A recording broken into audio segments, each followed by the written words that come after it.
Hello, and welcome back to my channel. I said what I said. This is my last installment of my Love is Blind Season 6 series, Part 3.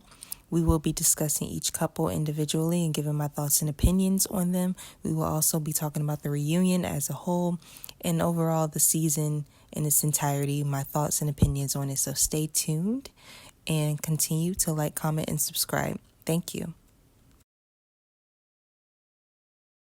Okay, first up is our first couple, the only couple that got married in the entire season, Johnny and Amy. Congrats to them both.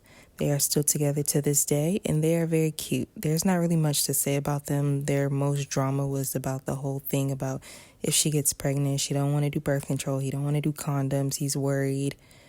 I mean, I didn't really care too much for their storyline, but they were very cute. They clearly liked each other and very attracted to one another, and I wish nothing but blessings and peace over their marriage as a whole, and I hope that they have a very longevity type of relationship. So those are my thoughts on both Johnny and Amy. Very cute. Congrats to them both.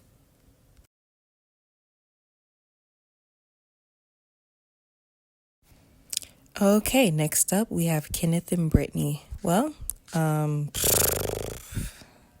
I don't even know what to say. Well, let's just start off by a little bit of facts. First, they were the first couple in the pods to get engaged, so congrats to them for that. He also said he never dated a white woman. I don't remember if he discussed that or if they discussed that in the pods, but I know he saw her. He seemed intrigued by her. But it wasn't until all the couples got together and AD mentioned how it may be hard for him as a black man and her being a white woman, for them basically raising a biracial child, and the child may grow up, having to learn how to raise a black child. Whatever that conversation was, it definitely played a part in him being weird towards Brittany. And overall, he just seemed like he really wasn't that into her or attracted to her. He ignored her a lot of the time on the show. And I'm surprised they even made it as long as they did. I'm glad he was able to not be a coward and was able to say, listen, this ain't for me. This ain't for us. I don't see it working out. And he called it off. So kudos to him for that. But yeah, they were a weird couple. I appreciate her for at least trying with him. She was trying to get him to be affectionate, and he just wasn't going for it. He was being weird, and they both dodged a bullet. She could do better. That's just my opinion. But that was Kenneth and Brittany. Okay, here we are for Jeremy and Laura, our next couple. Jeremy and Laura gave us some good scenes. They definitely gave us entertainment for the show, so I appreciate that. But overall, they were pretty much a boring couple up until, all the couples started living together.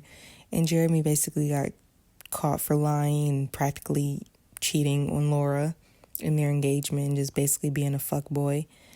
Him and Sarah Ann are just terrible. And it's just sad, making excuses for her and him making excuses for his actions. It's like, do better. Overall, them as a couple, they didn't really seem like they were attracted to each other or had much chemistry. I mean, she complained about his shirts. She made him do the whole little bean dip thing in that whole situation, which I thought was stupid. And him and the way he reacted, he didn't seem attracted to her at all. Overall, I don't understand why he just didn't choose Sarah Ann in the beginning to begin with. Yeah, they were a weird couple to me. Overall, there was no spark, no chemistry. I'm just curious, what made them get engaged? Was it the vacation? Was it the possibility of just being on the show longer? I don't get it. But at the end of the day, Laura dodged a bullet. Good for her. She stood on her 10 toes. She held her own. And Jeremy and Sarah Ann could basically just go fuck off and go fuck themselves. They both deserve each other. They're both very trifling. Yeah. Those are my thoughts on Jeremy and Laura.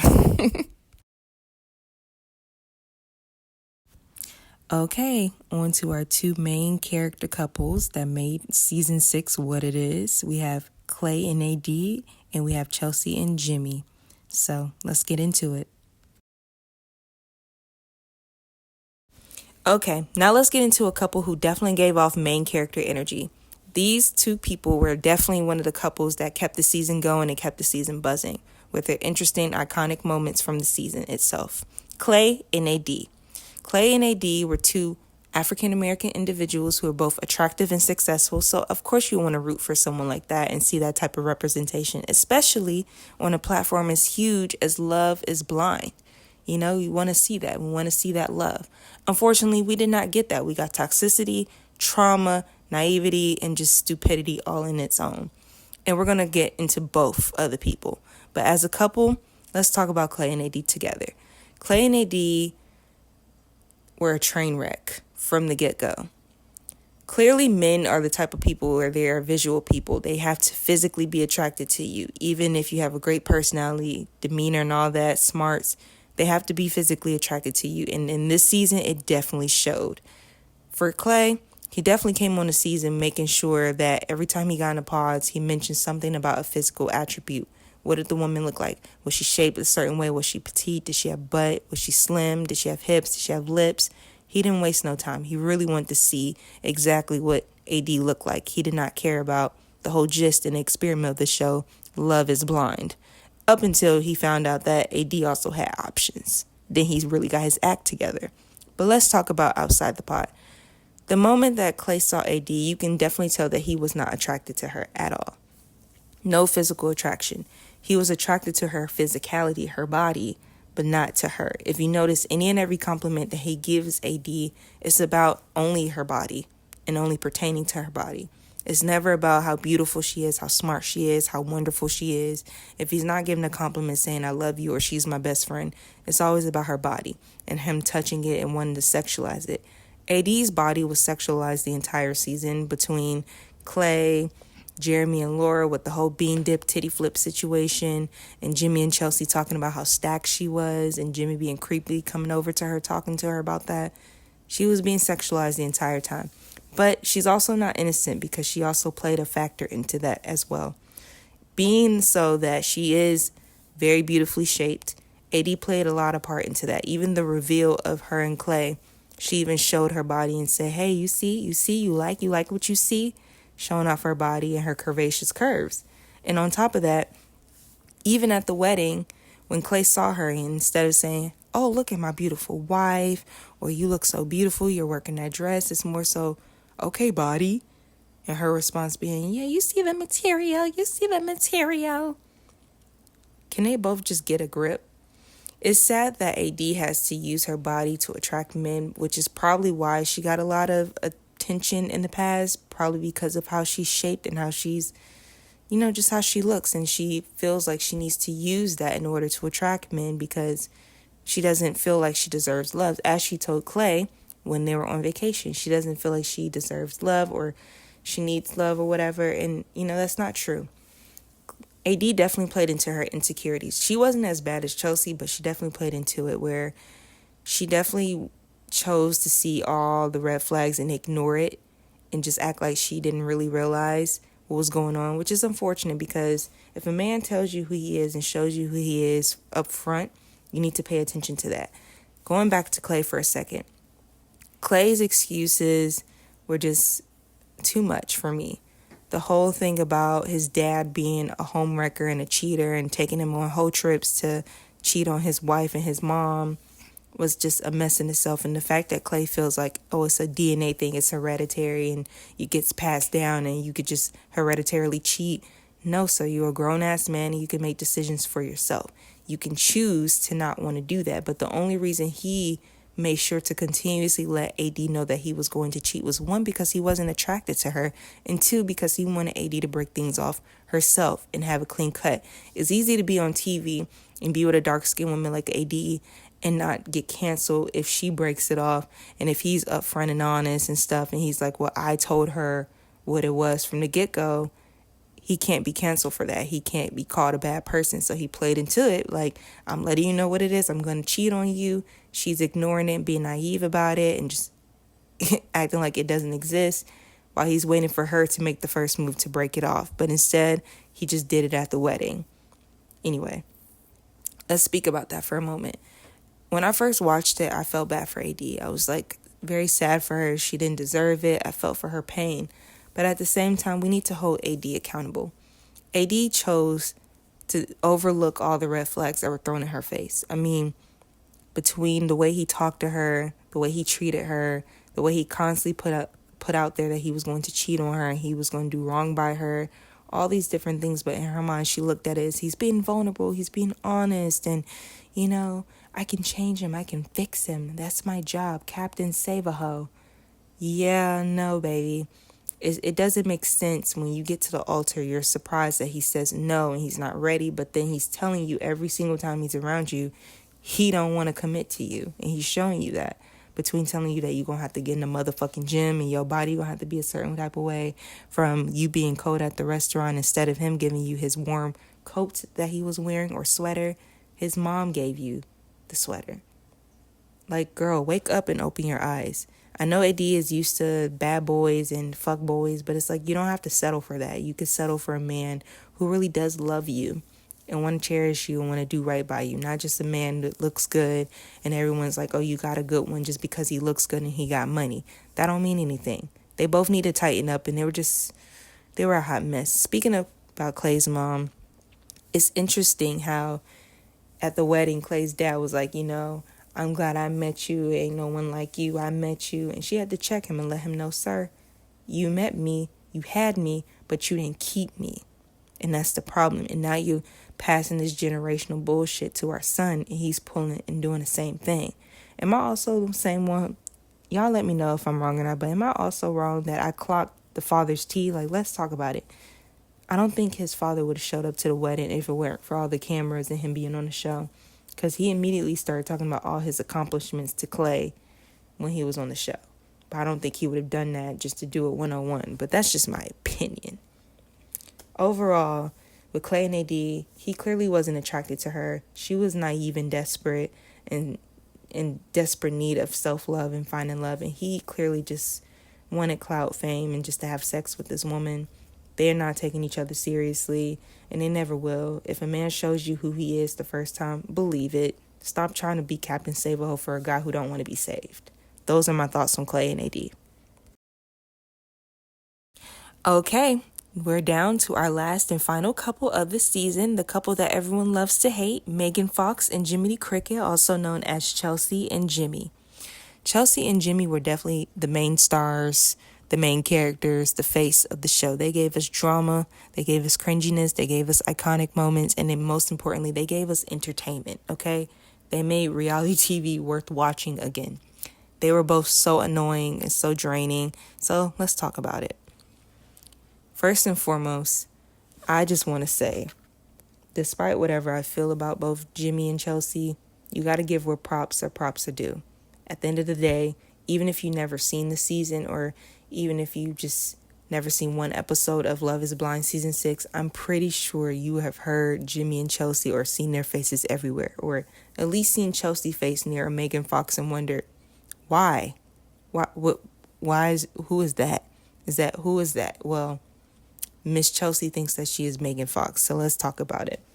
First and foremost, there was no spark, no chemistry between Chelsea and Jimmy in the pods. I never understood who decided to put them together. I mean, great job, because it made for great reality television, but really, there was no sparks there. They had very small talks and conversations all the time in the pods, unless they edited it out, but even that, what they had left was nothing.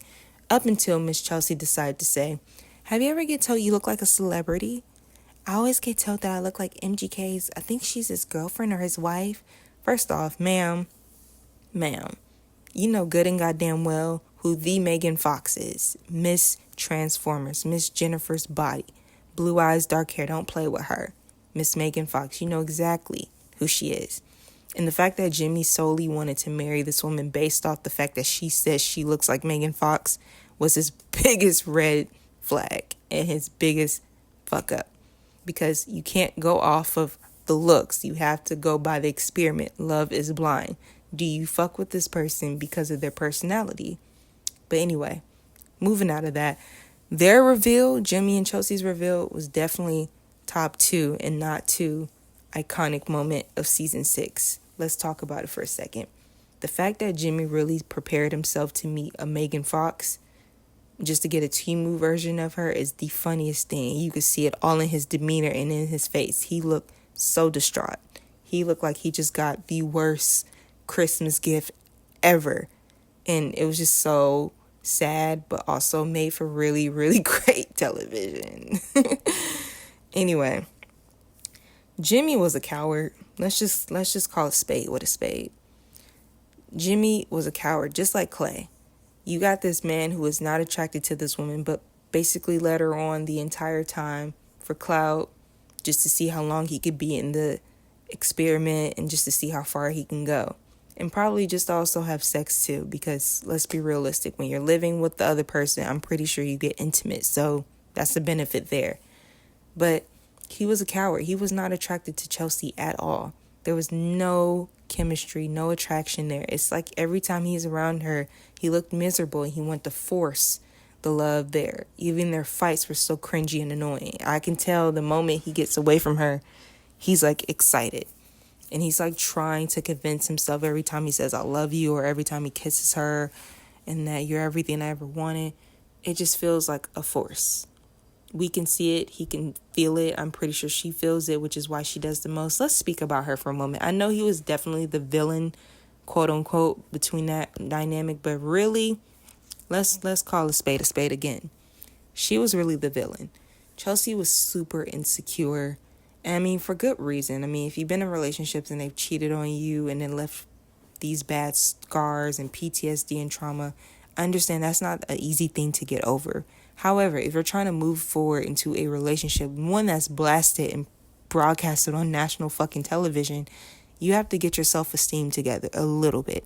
You can't just put all of your insecurities on this one person and just expect them to just understand you in that way. They both sucked at communication. She could not articulate her thoughts very well, and she just kept looking for shit to just get upset about, and him just being dishonest about everything. It was just a hot ass mess. But again, it made for really great television, so I kind of did not mind. But even their arguments, she would just really look for anything. Even when he's trying to reassure her and tell her and apologize, it's like she would disregard anything that he was saying and just start whining. And let's talk about that.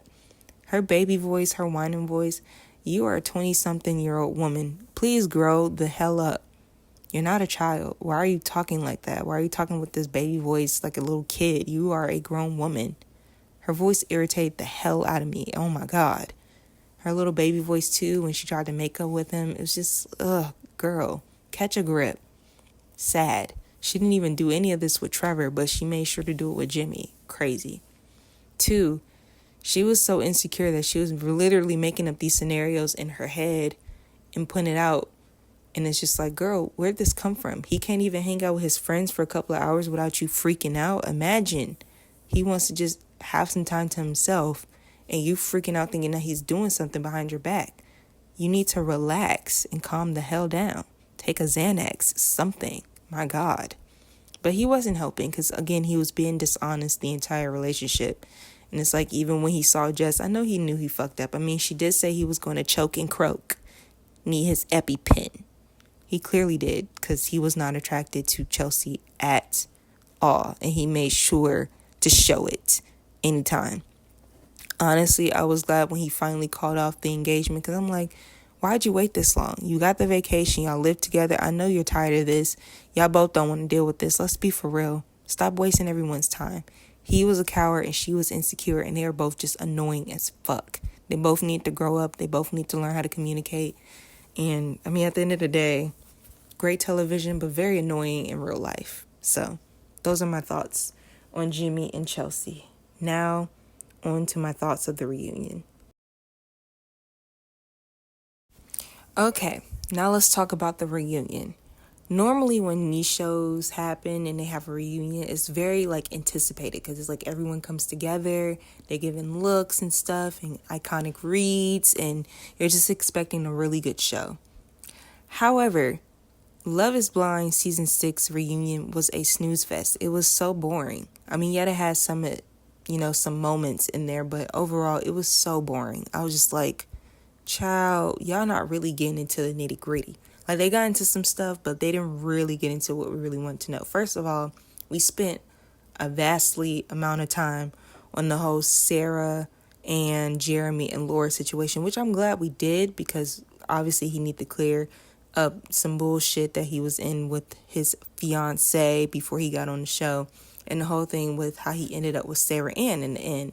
So we spent some time on that. First off, congrats for Laura for 1, finding another man, hopefully worth her time. 2, reading them both down. 3, letting them know how you mad at me because y'all did some trifling fuck shit. How that make sense? Be for real. Be fucking for real. You're mad at me because I called y'all both out on y'all bullshit. You supposed to be my fiance, but you're doing fuck shit behind my back with this girl that you did not choose. And now you're choosing her. And now y'all are together. But y'all tried to play in my face like I was dumb on the show. Oh, okay. Right. Miss Laura read them down and I was here for it. Sarah Ann is just trifling. There's no excuse in the world, girl. It's just trifling, just stupid and trifling. And it's like, I mean, you get them the same way you lose them. So you're sitting here proud that you're with this man. Hopefully everything works out for y'all. But really, girl, be for real. He was engaged to someone else. And you went behind the girl back, smiling in her face, saying that's nothing.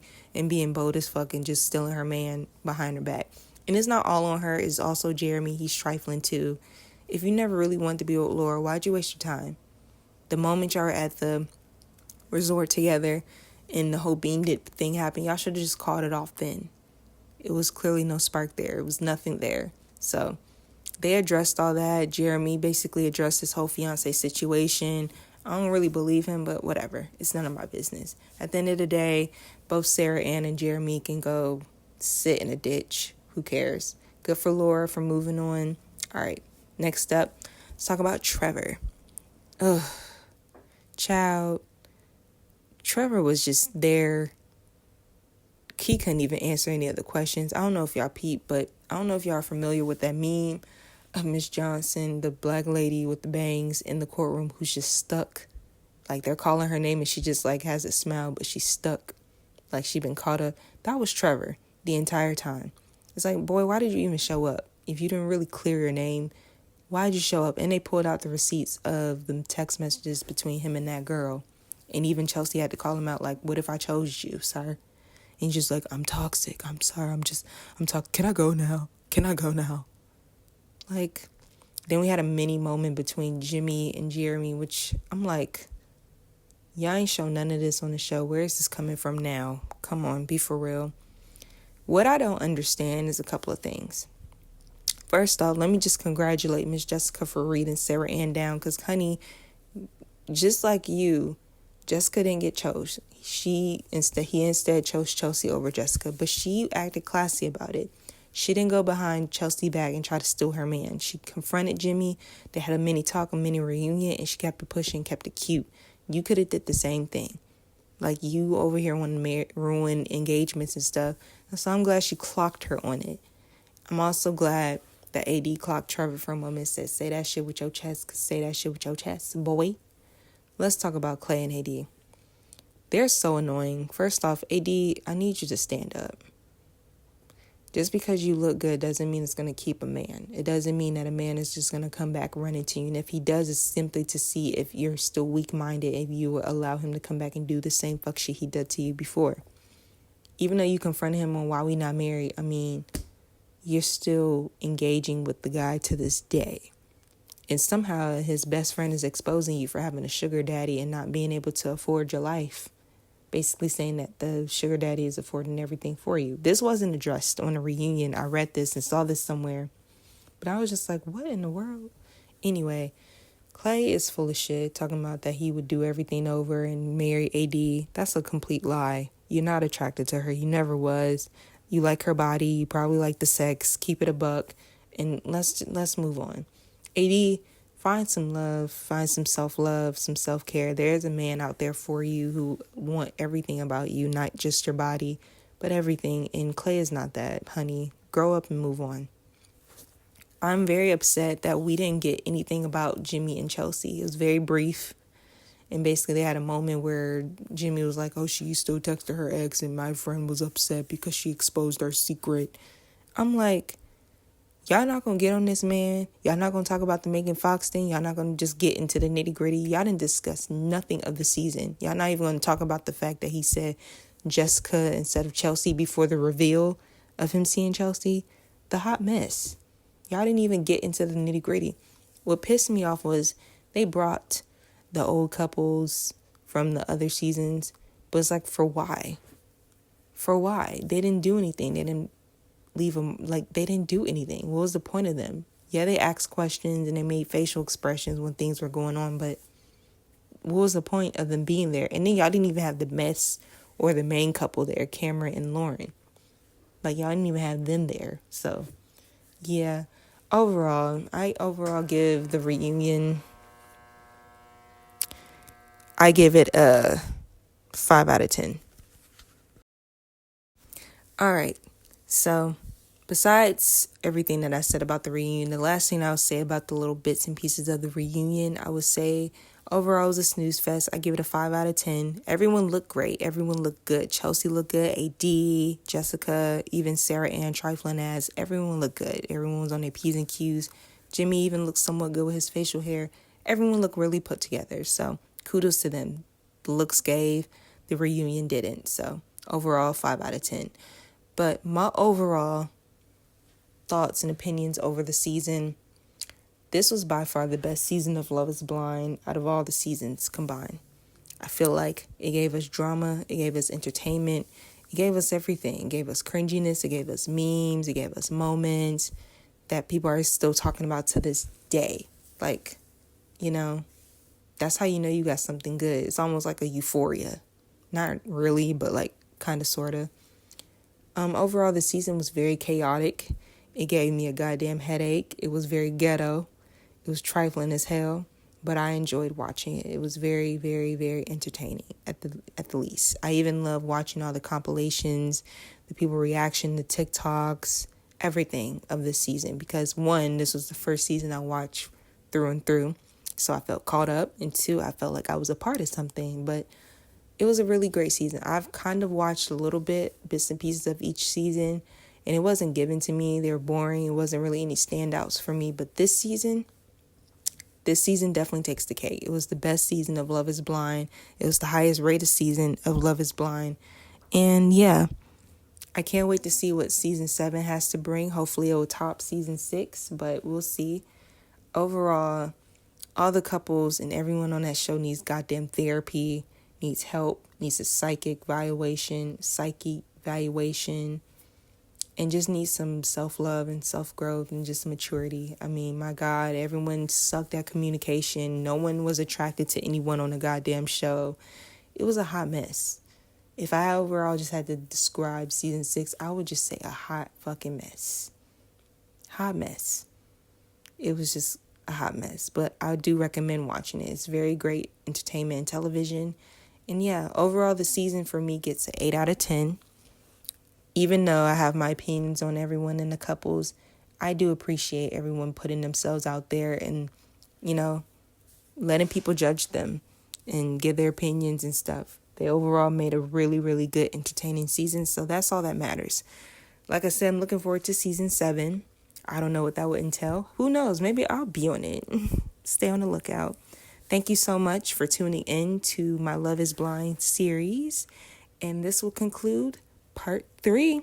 Thank you. Love you. Please like the video. Please subscribe. Get my subscribers up. Please engage more. Share with your friends on social media. Comment. Let me know what you think. And should I change my channel name or what? I don't know. Let me know. Thank you. Love you. Bye.